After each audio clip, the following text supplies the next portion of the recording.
Bismillahirrahmanirrahim. Assalamualaikum warahmatullahi wabarakatuh. Kebawah Dulia Maha Mulia Paduka Seri Baginda Sultan Haji Hassanah Bolkiah Muizzaddin Wad Daulah Ibni Almarhum Sultan Haji Omar Ali Saifuddin Sa'dul Khairiwaddin Sultan dan Yang di-Pertuan Negara Brunei Darussalam telah berkenan menghantar perutusan tahniah kepada Kebawah Dulia Maha Mulia Sultan Ibrahim Ibni Almarhum Sultan Iskandar Sultan Yang di-Pertuan bagi negeri dan jajahan takluk Johor Darul Ta'zim bersempena dengan pengisytiharan baginda menjadi Yang di-Pertuan Agong Malaysia yang ke-17. Di dalam titah perutusan tersebut, Kebawah Dulia Maha Mulia menyampaikan ucapan setinggi-tinggi tahniah kepada Kebawah Dulia Maha Mulia Sultan Ibrahim atas pengisytiharan baginda menjadi Yang di-Pertuan Agong Malaysia yang ke-17. Kebawah Dulia Maha Mulia seterusnya menzahirkan kegembiraan terhadap ikatan persaudaraan yang erat dan mesra yang sekian lama terjalin di antara negara Brunei Darussalam dan Malaysia serta kerjasama dua hala yang aktif merangkumi pelbagai bidang berkepentingan bersama. Kebawah Dulia Maha Mulia seterusnya yakin di bawah kepimpinan baginda, hubungan yang bermakna ini akan terus dipupuk dan diperkukuhkan lagi demi kemanfaatan dan kesejahteraan rakyat kedua-dua buah negara.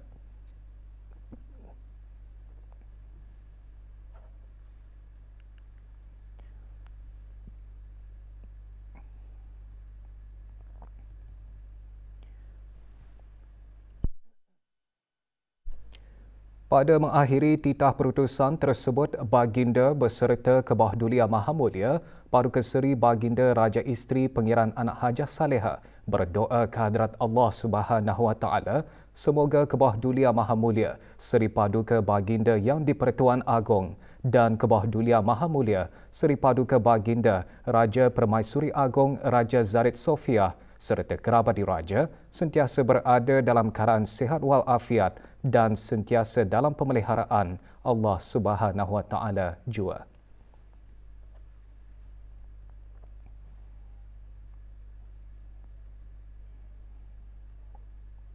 $230 orang pegawai dan kaki tangan Kementerian Kesihatan serta jabatan-jabatan di bawahnya yang bersara pada tahun 2022 dan 2023 menerima sijil penghargaan dan cenderamata persaran. Majlis berlangsung di Dewan Al-Afiah Kementerian Kesihatan. Penyampaiannya disempurnakan oleh Yang Berhormat Datuk Seri Setia Dr. Haji Muhammad Hisham bin Haji Jaafar, Menteri Kesihatan. Majlis adalah sebagai tanda penghargaan atas jasa bakti para pegawai dan kaki tangan yang berkhidmat di kementerian berkenaan.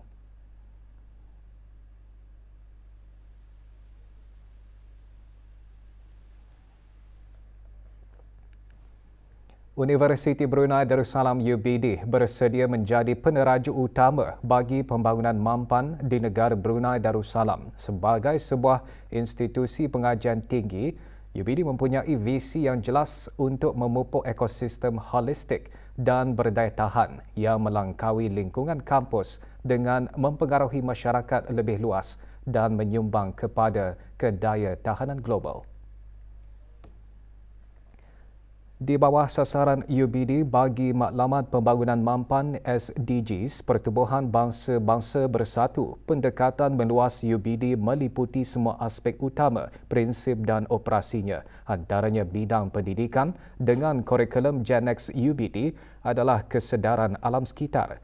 Dalam melihat masa depan mapan, UBD mengiktiraf kesan mendalam terhadap infrastrukturnya ke atas pemeliharaan alam sekitar dan kebajikan komuniti. Aspek penting infrastruktur mampan UBD ialah lanskapnya sejajar dengan maklumatnya menjadi universiti inovasi dan perusahaan. UBD secara aktif menyemai dan menyuburkan budaya inovasi di kampus.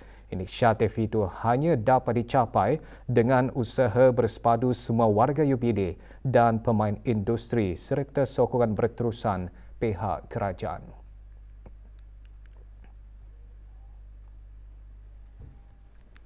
Sejarah kekayaan inovasi negara Jerman dari merintis teknologi sel minyak kepada menyumbang kemajuan kepada salah satu vaksin pertama COVID-19 disentuh semasa seminar bertajuk Lanskap Penyelidikan di Jerman. Seminar diadakan di Institut Kepimpinan, Inovasi dan Kemajuan Ilya, Universiti Brunei Darussalam, UBD.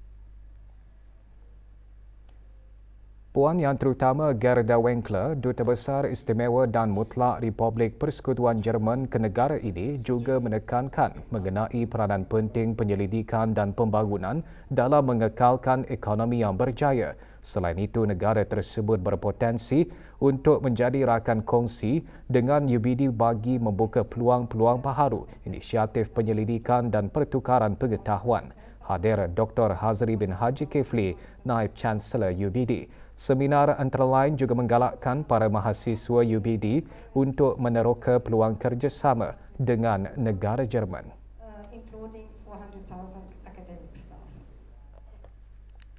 Membimbing generasi muda membentuk ayat yang kemas, ejaan yang betul, tata bahasa yang tepat dan membentuk idea serta menghuraikan secara objektif dan kreatif antara tujuan peraduan menulis karangan majalah Naindong, Mekar dan Juara Pelajar Dewan Bahasa dan Pustaka DBP 2023 diungkayahkan oleh DBP melalui bahagian sastra dan majalah. Majlis penyampaian hadiah diadakan di Balai Sarbayuda DBP Berakas. Penyampaiannya disempurnakan oleh Pengiran Haji Muhammad Hasnan bin Pengiran Haji Ali Hassan, Setiausaha Tetap Kebudayaan, Kementerian Kebudayaan Belia dan Sukan.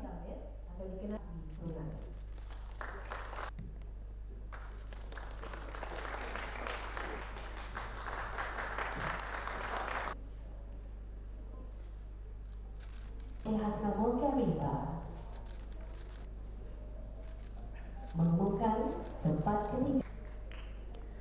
7 buku terbaharu terbitan DBP dilancarkan. Ia merupakan antara usaha DBP dalam memperkaya sumber bacaan. Dari jumlah buku baharu itu, 3 buah buku daripadanya di bawah semarak juara berjudul antaranya Tinta Remaja.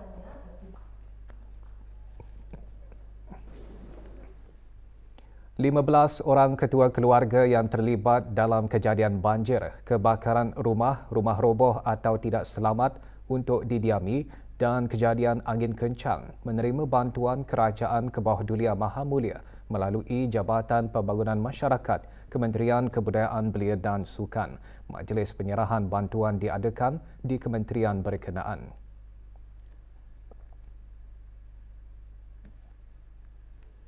Penyampaian bantuan kepada 9 daripada 15 penerima disempurnakan oleh Dayang Hajah Nur Ashikin binti Haji Johari, Setiausaha Tetap Kemasyarakatan, Kementerian Kebudayaan Belia dan Sukan. Bantuan dihasrat meringankan beban yang dialami para mangsa bencana. Usaha seumpamanya juga menunjukkan keprihatinan dan pemedulian pihak kerajaan terhadap rakyat dan penduduk di negara ini.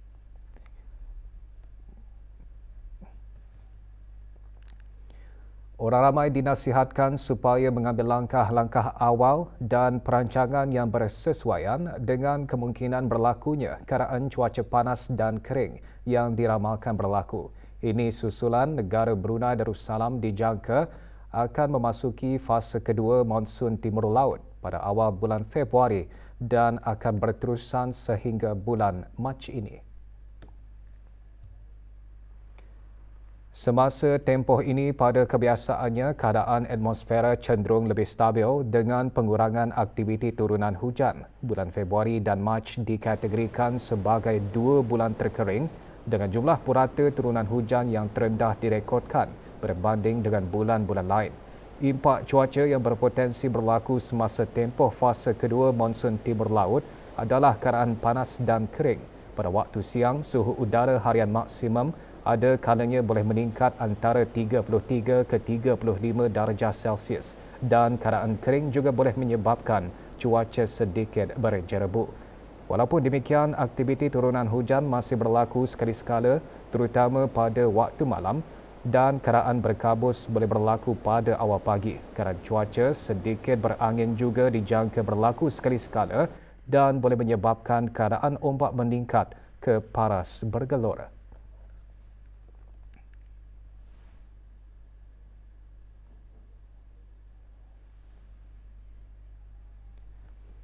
Meningkatkan keupayaan pelajar dari segi perniagaan. Antara maklumat bengkel memperkasa usahawan yang beraspirasi. Bengkel diadakan di Kolej Perniagaan Laksamana, Bandar Seri Begawan. Acara 2 hari itu menyediakan peserta dengan aktiviti berasaskan pengetahuan mengikut kluster Day of Action, keusahawanan sosial dan pembangunan belia. Bengkel diadakan bagi para pemilik perniagaan di bawah program La Vida Berhad, iaitu pertubuhan bukan kerajaan yang menyokong dan membantu komuniti berkeperluan khas serta individu atau keluarga yang kurang berkemampuan untuk meningkatkan taraf hidup mereka. Who are using the internet? Okay, goreng, people think of KFC. That is a good brand awareness. Dalam berbagai situasi. Lebih 600 penuntut mendaftar di universiti dan kolej pilihan semasa pameran pendidikan antarabangsa Finlay. Pesta sehari tersebut berlangsung di sebuah hotel di Gadong. Antara yang menyaksikan pameran, Cucunda Kebawah Dulia Mahamudia yang teramat mulia Pengiran Muda Abdul Muntakim. Pameran pendidikan antara lain memberikan peluang kepada penuntut yang ingin melanjutkan pengajian mereka di luar negara. Para penuntut diharap mengambil peluang dari pameran untuk mengetahui lebih mendalam tentang universiti dan kolej pilihan sebelum meneruskan pengajian. I want to experience more culture, more diversity, because it is very eye-opening to learn about other people's culture and tradition. And I want to expand my leadership skills because I've already experienced it, but I really want to become better. I think it's very convenient pasal everything that you would need to aga, semua in one place. So you have here the representatives who give you updated information. Dan yeah, macam A to Z semua sini, I guess. Negara Brunei Darussalam mengekalkan momentumnya dalam pelayaran pelancongan dengan ketibaan kapal pesiaran pertama tahun ini, Oceania Rivera. Oceania Rivera yang membuat pelayaran dari Abu Dhabi, Emirat Arab Bersatu berlabuh di negara ini dengan membawa 1,200 penumpang.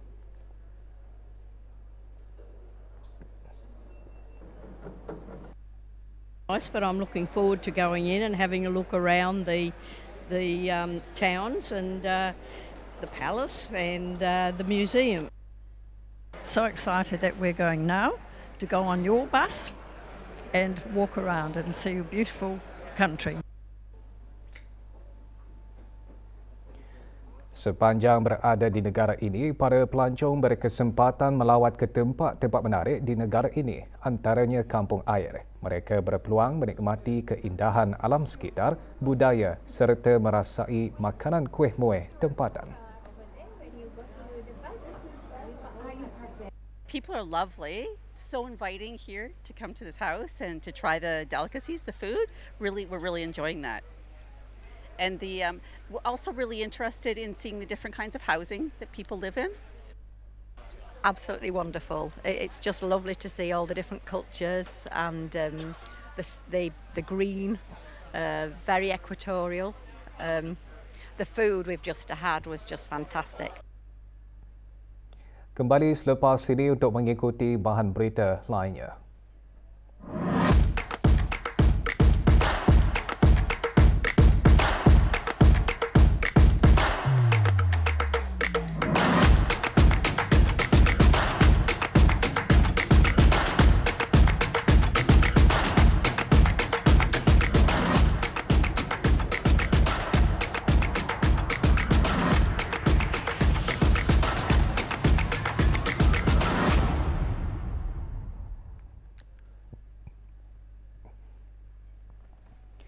Seorang lelaki penduduk tetap didakwa di bawah Perintah Eksais 2006 oleh Mahkamah Magistrate Bandar Seri Begawan. Muhammad Zulfaqli bin Abdullah alias Eddie anak Ogeng didapati dengan sengaja menyimpan barang tegahan iaitu 67 karton, 40 paket dan 32 batang rokok pelbagai jenis di dalam sebuah gerai jualan kawasan Kampung Mata-Mata tanpa permit dan kebenaran yang sah pada 16 Jun 2023. Tertuduh mengaku bersalah dan dijatuhi hukuman denda mahkamah sebanyak RM52,800 atau 15 bulan pemenjaraan jika gagal membayar keseluruhan denda. Orang ramai diingatkan agar tidak menjadi mangsa penipuan berikutan phishing dalam talian yang sedang berleluasa. Pasukan Polis Diraja Brunei PPDB dalam siaran medianya memaklumkan penipuan tersebut memancing individu yang mudah percaya untuk mendapatkan maklumat peribadi dengan memberikan tawaran yang tidak diketahui. Untuk penipuan khusus ini, PPDB menekankan bahawa kerajaan tidak akan menawarkan sebarang bantuan kepada orang ramai melalui media sosial. Oleh yang demikian, orang ramai dinasihatkan untuk mengambil langkah berjaga-jaga dengan tidak mendedahkan sebarang maklumat perbankan kepada mana-mana pihak yang tidak dikenali. Elakkan membuka sebarang pautan yang mencurigakan dalam mana-mana aplikasi sosial media dan memeriksa serta memastikan tawaran yang diiklankan daripada jabatan atau agensi yang berkenaan. Beberapa orang warga asing ditahan bagi siasatan lanjut atas kesalahan di bawah Akta Peraturan dan Undang-Undang Penguatkuasa Jabatan Imigresen dan Pendaftaran Kebangsaan JIPK. Operasi Kawat menyasarkan beberapa lokasi di daerah Brunei dan Muara dan daerah Belaid. Semasa pemeriksaan di sebuah rumah sewa Mukim Brakas B, 4 warga asing ditahan bagi siasatan lanjut. 2 orang warga asing gagal mengemukakan dokumen asal dan seorang dipercayai tinggal lebih masa di negara ini. Manakala pemeriksaan di sebuah rumah di Mukim Brakas A, 5 warga asing ditahan bagi siasatan lanjut. 2 warga asing gagal mengemukakan dokumen asal. Seorang warga asing dipercayai tinggal lebih masa di negara ini. Pemeriksaan di Mukim Sengkurung mendapati 7 warga asing ditahan bagi siasatan lanjut kerana gagal mengemukakan dokumen asal. Dan pemeriksaan ke atas sebuah kedai runcit Mukim Liang, seorang warga asing ditahan bagi siasatan lanjut kerana gagal mengemukakan sebarang dokumen perjalanan yang sah iaitu bekerja dengan majikan lain.